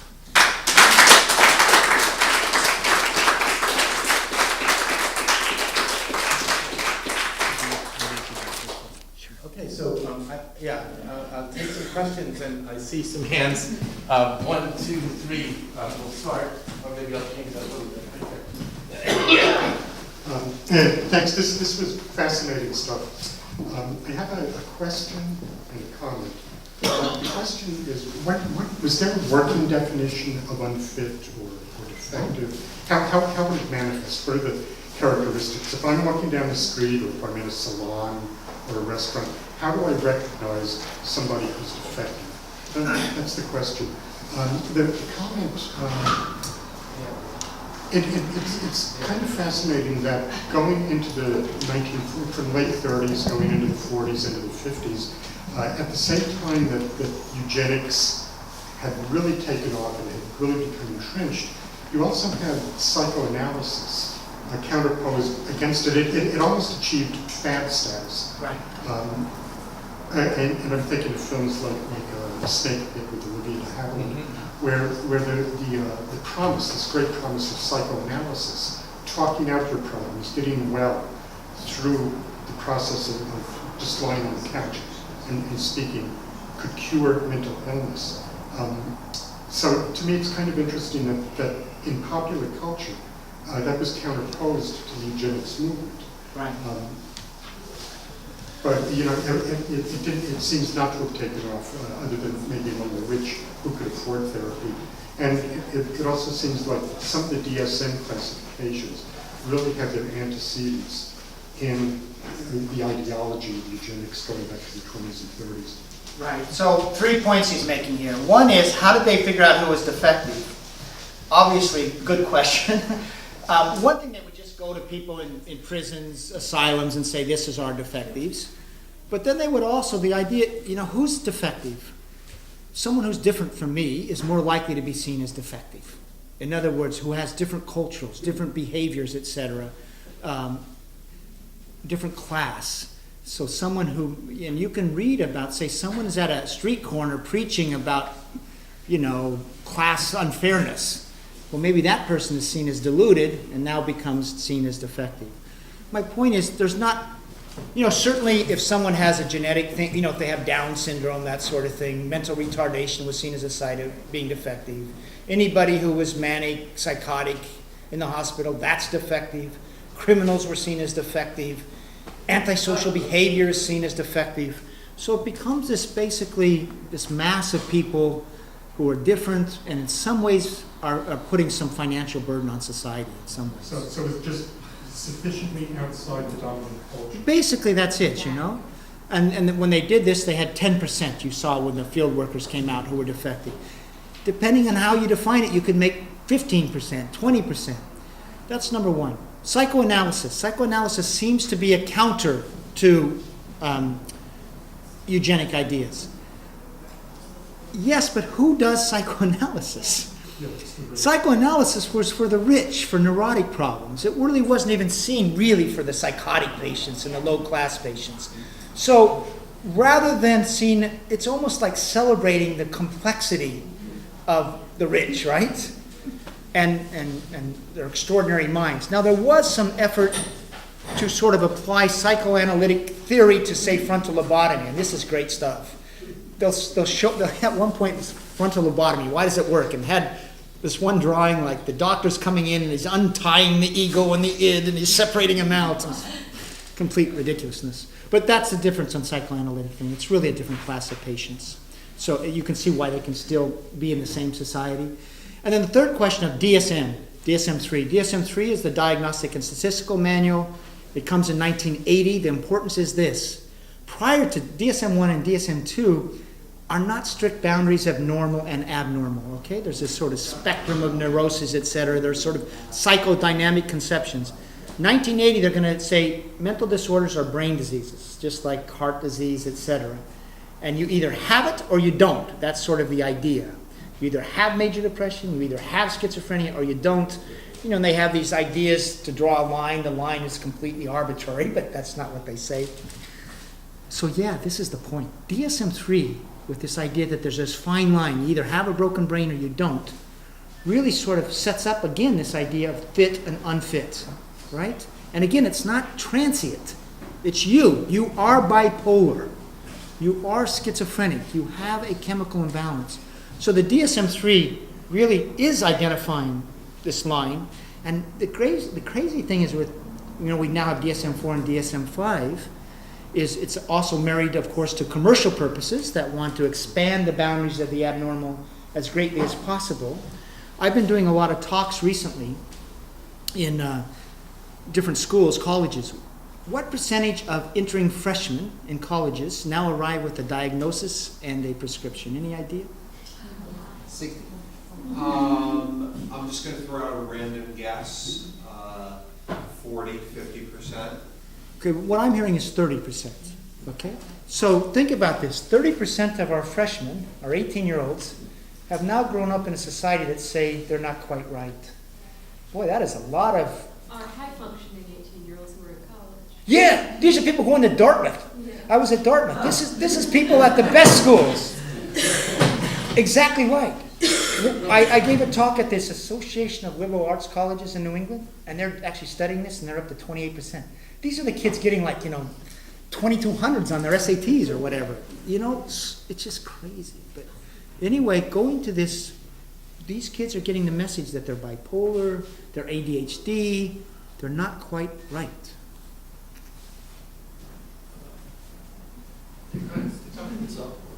Thank you again, very, very good talk. Does the Snopes trial tie into the eugenics movement as a counter reaction? And my second question is, today you see the elites that make public their mental problems, bipolar disorders, manic depression, and so forth. So the Snopes trial, of course, is the famous trial with on the theory of evolution, basically, right? And also goes to the sense of, God, I got to remember exactly the Snopes trial. It's Clarence Darrow, right? It was in the 20s. It's in the 20s, but it has to do with whether human beings evolve or not, right? And the teaching of that Whether human beings are descended from apes. are descended from apes, or they have an inner quality, they're humans, they're Right. beings in Or made by God, so to Made speak. by God. Yes, Yeah. it is, but is it a reaction to the eugenics movement, to the scientific? Oh, that's a good rigorous question. Scientific movement. Two irrational Yeah, ideas clashing. I'd say yes. I mean, in a certain senses, the idea that species evolve is associated with the eugenics movement, right? I mean, they come out of Darwin, so you have, they're sometimes odd bedfellows, right? So in some ways, of course, we see scientists that embrace evolution as, smart, right? That's what educated, thoughtful people do. And that's really what Clarence Darrow is defending in the Snopes, that trial, and the right to teach evolution. The problem is, what happens with eugenics is an example of science being put to a bad end. Yes. So that's really the difference here. I think you can defend evolution, of course, but that doesn't mean you should be characterizing people as unfit and unfit. So that's how that's different. And then the second thing you just asked, I'm sorry? About the elites in our country Right. that are not inhibited from explaining that they have mental disorders. Right. And in some cases, they are on medication. Right. Turner, the news magnet, and other Hollywood people and so forth, political figures. Right. Well, one of the things that the pharmaceutical psychiatry complex, so to speak, has done a very good job of is basically selling medications. And, in 1987, for example, we spent $800 million in psychiatric medications in this country. In 2007, we spent $40 billion. That's a 50-fold increase. So basically, this capitalistic enterprise of selling medications and getting people diagnosed, through advertising, et cetera, has been very good at getting us to see ourselves as bipolar or, ADHD, et cetera, et cetera. So they've done very good at expanding the boundaries of what we consider disordered, I guess, psychiatrically troubled. But why are the elite embracing this? I don't know. I don't really know on this. This is really a good question because actually, it's part of a larger philosophical change that you can see I'm stumbling on this. In 1987, the NIMH conducted a survey of the American population about depression. And the population said this: depression passes, and 2, you have to make changes in response to depression. You go to a counselor, etc., and you make changes in your life. There's things that are making you unhappy. So it's seen as 2 things. Within yourself, you're empowered to make changes, and it will pass. Then what happened is the NIMH then began running a campaign. It was called the DART campaign. It was funded partially by Eli Lilly. And it was done to convince Americans that depression is a brain disease, okay? And it's permanent, and you need to be on Prozac, and that it's caused by low serotonin. And today, 80% of Americans know that depression is caused by low serotonin. Now, it's not true, but they know that. It's an example of how successful this storytelling has become. And what it's done is shift us as a people of philosophy away from self-resilience and sort of self-responsibility for your own mind. My own opinion is one of the things we humans do is we're born with this mind and we spend a lot of times grappling with it and trying to make peace with it. That's sort of a fundamental thing human beings do. I actually don't think it's that easy being human. Your mind can be a very troubled place. But that's part of what used to be life. That was part of the existential struggle. And we've changed that. And now we have this idea that we're sort of victims, right? We're not self-responsible. It's our... Why it's being embraced by the elite, I don't quite know, but that somehow it's being done. And I just don't have a good answer for you. The anti-stigma. What's that? This anti-stigma against, there was like a movement against the stigma, mental illness. Right. Which was like, there was families of the mentally ill. Right. That was Plain like the place. pharmaceutical industry. Right, the pharmaceutical industry would fund this. You also did have, NAMI got behind this. And NAMI, of course, were mothers who were being blamed for schizophrenic sons and daughters, so they wanted to get out of it. By the way, as they run anti-stigma campaigns in country after country, stigma goes up. I'm next then. Okay? Hi, thank you so much for having this today. It was really broad. I was wondering if you could just say, again, the name of the person who started eugenics. The first part of your talk, what was the name of that person? In England or in the United States? In England. Yeah, that's Sir Francis Galton. Okay, and you said, if I got it, that he looked at the class system and he saw what you just said instead of the class system, right? Yeah, so he looks at all these high achievers in England and he says, oh, these people are the special people. But of course they're coming from the elite. These are the daughters and sons of the richest people, so of course they're writers and scientists because they don't have to work. Right. So I was wondering if you might consider this in your next talk, to speak a little bit more clearly and specifically, openly. I heard you finally said campus at the end, which was great, but really say it out loud, because I'm sure you're familiar with Michelle Alexander, the new Jim Crow.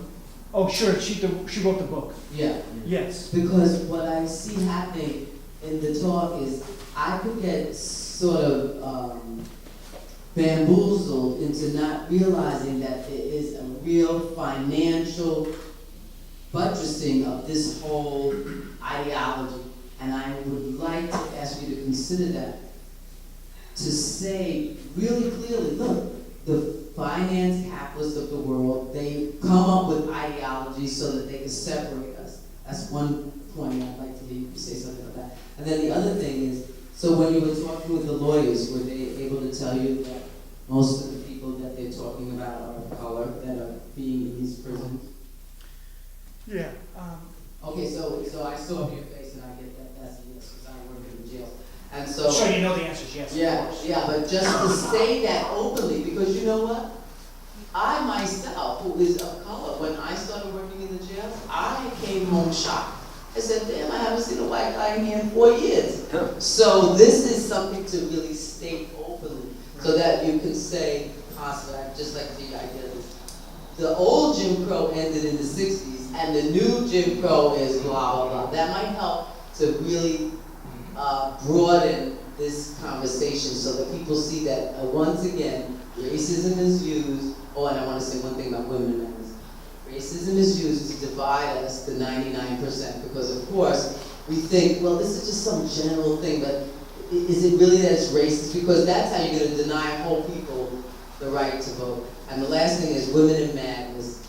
I don't know if you've heard of that. Okay, so I won't say anything about it, but I'll just recommend it to people. How, men can use this against women that they're married to, incarcerate her ass because she's a little bit too rebellious. So all those points, I'd love to hear what you have to say. That's a whole other talk. Exactly. But let me say a couple things here. These are really important points. One of the things that happened with this talk, I was talking sort of about the mentally ill, but there's a whole story to be done about race. You're absolutely true. My third book, actually, called On the Laps of Gods, got started out with this question. Why do we imprison black men at such a high rate? So there's no ethnic group anywhere in the United States, anywhere in the world that is imprisoned at the rate of black men in the United States. So actually I was beginning to try to do the same thing I'd done in Mad America with the mentally ill, was to trace the history of blacks in the criminal justice system. And I got lost because of this extraordinary case in 1919 it's a racial history. It presents American criminal law in a very different case. And the heroes is really the first great civil rights attorney in the United States, this guy named Cyprian Jones. But here's your point. When do blacks start being imprisoned at great rates? What year? 1965. There it is. So you have the Voting Rights Act, and next thing you know, you have drug acts that start imprisoning, and I worked in Attica prison, by the way, in the 1970s. And I came in right after the riots, or shortly after the riots. And so what do you find there? You find guys selling drugs. I mean, that's why they were there, sort of entrepreneurs there, that basically were following, certain opportunities. And next thing you know, they're in Attica, they're in these prisons, etc. So this is what the book's talking about, as how they are disenfranchising blacks today. And who is the they? Oh, that's a good question. Who do you think is the they? Well, I would say that it's a system of a capitalist class. But I want you to say, because you're the one who's come to here and talk to us. Well, sure, come on, there's a ruling group here, right? I mean, Yes, there's a but ruling... you say it because you see, you have credentials and blah, blah, blah. I'm the lady in the back who makes the comments, so it's very Listen, I mean, here's one of the things that I think we need histories. We need to have histories, people's histories, as opposed to histories of the winners, so to speak. Because, so often the history that is told in the United States really is a history sort of told by the elite, etc. What Michelle Alexander has done in this book, she's getting us a way to look at this, how the system is disenfranchising huge blocks of voters, etc. Why is that? Well, I think you have to see it tied to the Voting Rights Act. That's my feeling. So, and now clearly there are groups in power, who those groups are, that have a certain desire to maintain certain status quos, right? And certain... So, the point... we're also seeing in the United States, it's both class and race. We're becoming a very class-rigid society. Even there's less class movement than in a lot of European societies today. I'm not a scholar of this sort of class rigidity. I'm not a scholar really of, say, where are the origins of these policies that do disenfranchise groups in so many different ways. But you could become that, because then what that does is give us hope as how to transform it. Because if we know, it's a capitalist class, it's a capitalist system that makes this happen, then we say, so we need to get rid of that system so that we can transform these ideas, policies, and actions. Well, I mean, you certainly can see, listen, as we know, there's the money's being ever more concentrated at the very top, right?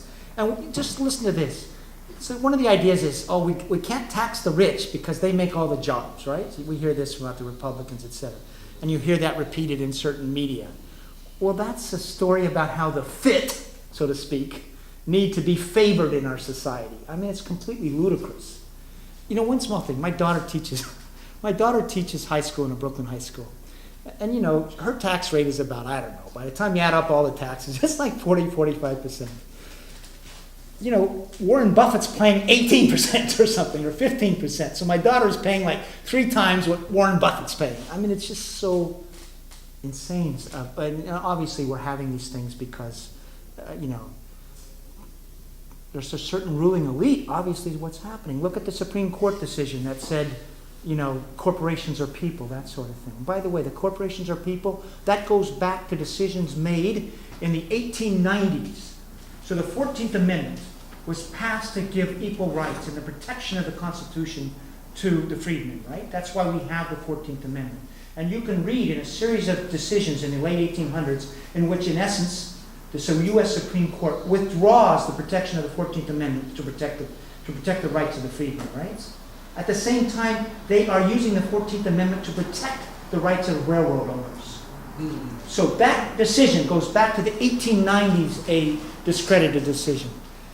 Anyway, these are great points. And as women, there's a long thing about diagnosing women, sending women off to the mental asylum, that sort of thing.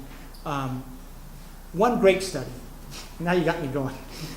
Okay, here. Okay, one real quick study. There was a study done in which they had symptoms that they went to psychiatrists. And the symptoms were the same in every case note except one thing was changed in this study. It was identified either as black male, white female.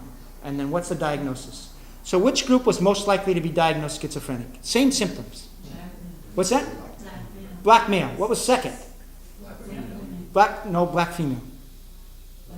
Most likely. Third? White female.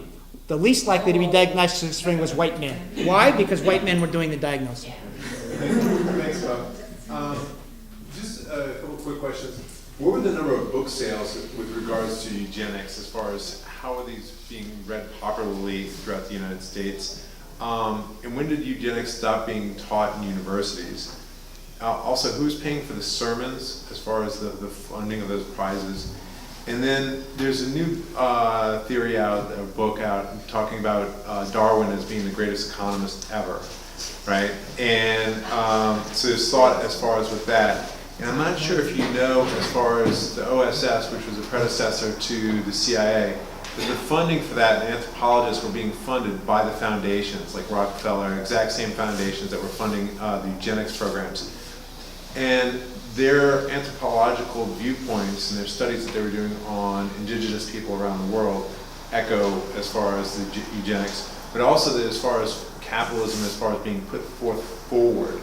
And my question for you is that how did eugenics play in the story of the development of capitalism and how capitalism was spun in the US, but also as it was propagated imperialistically across the world? And if you look at that as far as like the funding of the foundations, because it's the exact same funding mechanisms and same funding sources. Okay, a lot of questions there. Just a couple things. In 1937, Fortune surveyed the population. 67% of Americans favored forced sterilization. Okay, so that tells you it's popularizing. It begins to fall out of favor, though, in the late 30s and early 40s, because once we start fighting Nazi Germany, okay? And there's some recognition that Germany is a eugenics country. And especially after 1945, it becomes a discredited science, and it gets swept from our textbooks, the history of eugenics, basically, because it's associated with the Holocaust. So that's that. What was the question on capitalism? As far as to what extent did the speaking of eugenics and the whole story of eugenics affect the story of capitalism? Okay, I can answer this. The titans of industry, Right. Carnegie, Rockefeller, et cetera, that are funding this, but they're also the titans who are pushing this form of capitalism that we have Right, today. so again, you can see how they somewhat go hand in hand. And almost, when the CEOs are getting like $50 million to run a company? There was just an article, a column in the Boston Globe. They really believe they're worth it? That's sort of the sense of I'm the most fit, right? I'm the superior human being. And it's part of the idea if you're running a big company, a successful capitalistic company, it is survival of the fittest, right? And so the rewards go to the most fit companies. It doesn't go to those who manage to capture markets, that sort of thing. So if we see the rise of capitalism and the real embrace in the 1880s, 1890s, their influence over the Supreme Court, etc., that would be a great study. How much do eugenic ideas go hand in hand with the rise of the railroads? I don't know. You're shaking your heads. I don't know. It'd be a great study. Two separate things. I mean, everything's interrelated. Yeah, two separate things. And I'm not the guy to assess this. So anyway. Hi. As someone that's currently being trained in a graduate school in New York City to be a mental health professional, we're being taught that the only mental illness that has a proven genetic component is schizophrenia. I wondered if you could speak to that. Sure. I was giving grand rounds recently at Western Kentucky. And I give a little talk, and the head of research goes, all this research is worthless. Why? He says there's no such thing as schizophrenia. Schizophrenia is a term for a lot of different sort of symptoms. And anybody really in the field talks about a group of schizophrenias. So really you're talking about many different things. So how can there be one schizophrenic gene or one group when you're talking about many different things? There's a couple things with the genetics and schizophrenia. Some of that data actually goes back to Nazi Germany, okay? That is used to say that there's some vulnerability. I think there may be, in some instances, some genetic vulnerability to psychosis. I really do. That's a lot different than saying there's a gene for schizophrenia or that it's just a genetic disease. But I do think there can be some vulnerabilities to stress, trauma, disorganization, et cetera, et cetera. So I think that's the answer. Yeah? Hi, I have a question and a comment. And the question I also had when I was reading Anatomy of an Epidemic, and it's about the longitudinal study that you mentioned today. Do those studies control it all, since these are episodic illnesses and long-term illnesses? Do they control it all for people who go off medication because they're better? I mean, it seems like a lot of people who have episodic illnesses, and schizophrenia has a course that can either get better, stay the same, or get worse. So it would seem to me that a lot of people who get off medication do better because they feel better, they get off medication, and they don't relapse. Right. So they do better. Right. Which is different than trying to encourage people that if they get off medication, they'll do better, and the medication is making them sick. Yeah. Go ahead. That's the question. That's the question. And the comment. no, I don't even remember what the comment was. Wait a second.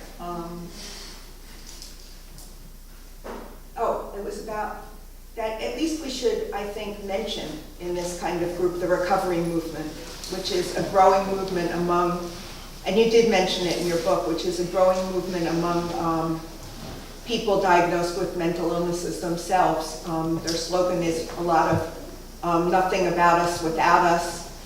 They call themselves things like survivors of the mental health system. And they figure out good stuff.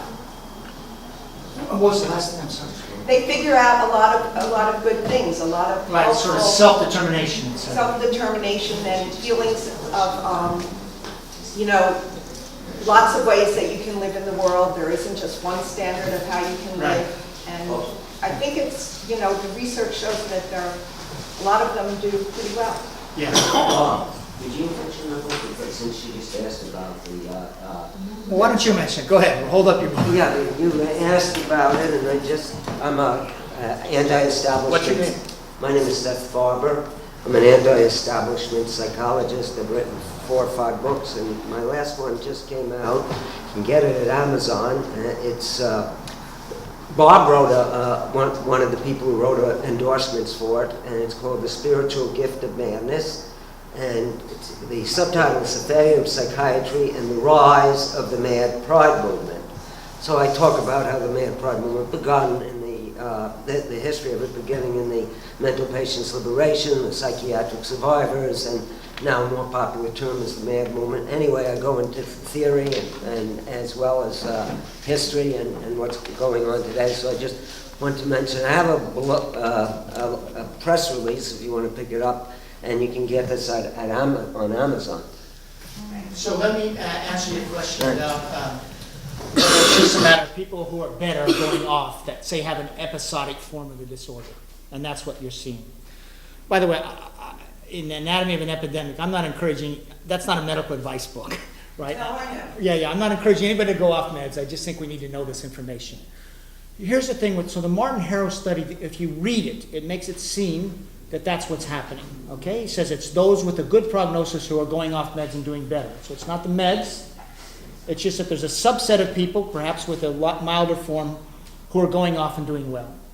The problem is that interpretation is belied by the evidence itself. So within the good prognostic categories, those who got off did better than those who stayed on. In the bad prognostic category, those who got off did better than those who stayed on. Most importantly, those with milder disorders initially who stayed on meds did worse than schizophrenia patients who got off. So that's that milder group would have a better prognosis. So again, I'm not saying anything about whether people should be taking meds or not. I just think this needs to be known as part of what is the information that's out there. My own interpretation of the Harrow study, though, it's pretty damning evidence that over the long term, the drug's worsen the long-term course of psychotic disorders. And he's got a new paper coming out that he basically raises that question in the 20 years. But that's my interpretation of the data that he presents. The only thing I want to say, and I think I actually agree with you, but the only thing I want to say is that prognosis in schizophrenia and depression is very tricky. Someone could be extremely severely depressed or psychotic and get better and never have another episode. So what you guess is going to happen isn't. It's not like in cancer sometimes it might be easier to decide a prognosis from what you see. See, I completely agree with you that these were often episodic problems. We've sort of reconceived them as chronic problems. But if you actually look at the data, they were often episodic. The only thing I'm saying is when we go back to that initial group of patients in the Harrow group, we don't know who's going to be episodic and who's not. We have these different subsets, and in every subset it was those who got off who did much better. By the way, I hate to say this, I got to leave in about 10 minutes. So do we have time for? 10? No, we got 10 more minutes. A few more questions? Okay. I have two questions. One is, can you comment about the use of pharmaceutical drugs on children who seem to have no rights regarding the use of drugs? And there's a new diagnosis, I don't know how new it is, but there's something called ODD, which is oppositional defiant disorder, which pretty much describes every teenager that anyone has ever seen. So that's one question. The second thing is, can you comment about talking about ODD? Probably everybody at the Bread Forum has this disease. But is there any indication that is there any indication that the government is trying to or is thinking about this as thinking of pharmaceuticals as a way of mass control of people, given the rise of the popular uprising of the 99%, the massive demonstrations in Greece, etc. And I'm not, of course, including conspiracy theories like use of fluoride in water or chemtrails where everybody's being dosed, etc. Listen, you can see the medicating of kids through a capitalistic lens. It's basically about market expansion. So you basically, say for example, the SSRI antidepressants. They first are prescribed to adults in the early 1990s. The drug companies were saying the adult market was saturated, and they began looking for the children's market as an untapped market. And then they began, and when they tested antidepressants on children, they weren't even effective over the short term by and large. Didn't matter, they kept on prescribing them anyway. So that's one expansion. Why do we get juvenile bipolar disorder, all of a sudden out there? It didn't used to happen. Well, what happened was a man named Joseph Biederman was paid $1.3 million to recategorize oppositional defiant disorder as juvenile bipolar disorder, and by doing so, open up the prescribing of atypical antipsychotics to that group. So I don't think it has, in a sense, any government design of mass control or anything like that. I think it has to do with corporations that expand markets for their products, and children were an untapped market. They've done it very, very, very successfully. I will say one thing, I don't know if this woman is still here, about the class and all. If you look what's happening to your kids in foster care, it's just horrific. What's happening in foster care is just a shame beyond belief. I just did a chapter for a book, and it's something like over 50% of foster care kids who are teenagers are on antipsychotics. They're not on antipsychotics because they're psychotic. They're on antipsychotics to sort of curb, quiet them, curb their aggression, that sort of thing. So anyway, to my mind, the medicating of kids is a story of capitalism run amok. And the kids are not consenting at all. I've talked to many foster care kids who come out of this, and they are angry beyond belief, and they have a right to be angry. Sexual dysfunction, all sorts of problems. I think that there will be a day of reckoning with the medicating of kids, and it will be seen as one of the worst moments in our history. I think what's being done to kids is atrocious. I want to thank you so much. And I also want to thank Seth I'm a mental patient, but I have also earned a PhD in the 20-some odd years that I've been in and out of mental institutions. I'm actually an episodic. I was sexually abused at 10 years old by a Catholic priest, and it happened in a church, and he brought me in the back where the priest changed the vestments. He sexually abused me, and I lost my mind for the first time. Periodically, episodically, when I'm under tremendous stress and pressure and anxiety and worry and things go on in my life like anyone else's life, I lose it.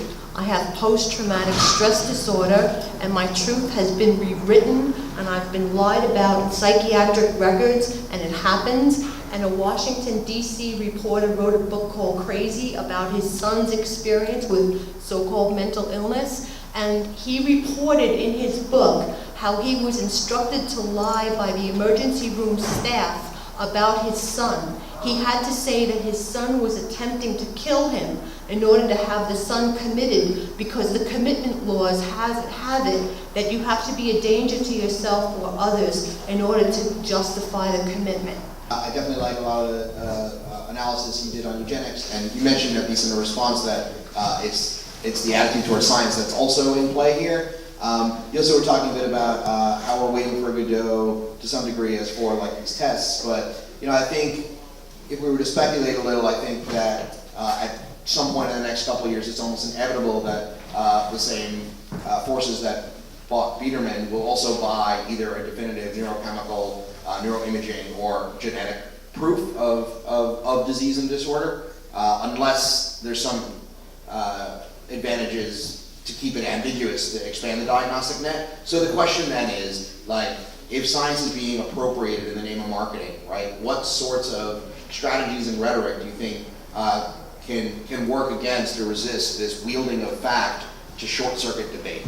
Like, how do we continue to humanize these stories? And, what is the most effective strategy for kind of trying to present and convince and persuade with this material? I'm not convinced that it's actually these stats are convincing anyone. So you're basically asking how do we humanize us? How do we get better? How do we persuade and convince? Like, it's a question to everybody as far as strategizing. So here's this point, is that you're saying sort of the system is not going so well, right? And how do we change the system? And you're sort of saying that in my approach is to look at the statistics and the science, et cetera. And you're right, the science is being corrupted by marketing, no question about it, big time. I don't know the answer to that. I think, we have a lot of capitalistic forces going on in this arena. I will say this, I do think what you were saying in the back, patient voices, by patient voices, those who've been in the system, those voices are really powerful. And they can be a real plea for a more humanistic version of a vision of human beings together, not apart, discovering our common humanity. Stories are really, really powerful. Maybe they're much more powerful than science. I've sort of I've basically tried Anatomy of an Epidemic to say to the powers that be, this is your science. It's not telling the story you're telling us, it's telling us. I don't know, this is part of a larger story about how does the American society go forward and become a more humanistic place. I don't know. Wrong. Thank you for your work. It's been incredibly powerful and valuable in making these arguments. I'm just trying to challenge folks to think, beyond I don't know just the answer. stats. I don't know the answer. All right, thanks very much. I got to run, thanks. I want to see how later. Thank you. Okay, great. Hey, thanks very much. Yeah, no. You make your hand up. Can I make an announcement really quickly? We just completed printing a book that takes up a lot of issues around occupying mental health, and I have some draft copies here if anybody wants. The commitment is to copy edit this edition, and then I can provide you with one on that basis. So.